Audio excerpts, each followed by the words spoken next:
And I am spearheading an effort to bring a national park and preserve to the Driftless region of southeast Minnesota, particularly centered around the Whitewater Valley. I've been working on this in my spare time since December, and I have spent the past few months meeting with various groups and people to gather feedback and support, and that support is growing. This is separate from my job at KIMT. You won't hear me report on it like you do with other environmental topics. So this morning I'm sitting down with Sean to learn a little bit more about this project. And Sean, can you tell us a little bit about what inspired this idea?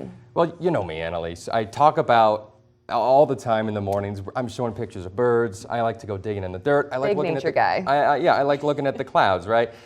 So I've always had that love for nature. And so I have spent a significant amount of time here in our local neighborhoods, walking along forest trails and spending time out paddling.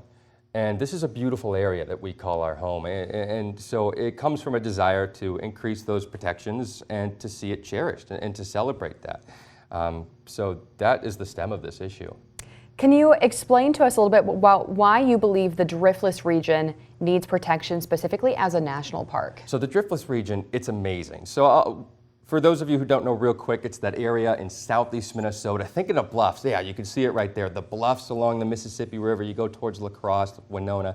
It's these incredible areas of hilly terrain, and they have incredible amounts of different habitats, not just prairie or wetlands or forests, but also things like oak savannas, which are some of the rarest habitats in the world. Things like algific talus. No one knows about this, but there are these ice caves in our area, in our home, that hold ice all through the summer and breathe into these cold hillsides, and they're home for special species. So there's so much that goes on here, and I think it deserves the highest level of stewardship we can offer to make sure that goes into the future for our kids and our grandkids. A lot of unique nature in this area. Yeah, for sure. We're just uncovering it, really. Mm-hmm. Sean, wrapping up, what are the top 3 things that people need to know about this project? Top 3 things is, one, this idea does involve some land acquisition, but this is going to be something that takes place over a long time. This is not a land grab, Annalise. I mean, I've told you about this, but this is not about acquiring land. It's about putting in place the right framework by which, with incentives,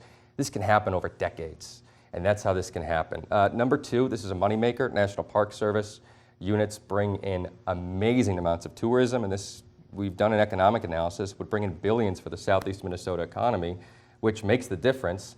And then 3, I would say that it's a park and preserve, national preserves allow hunting, and I don't want to see any reduction in hunting land. I actually think we should expand that. All right.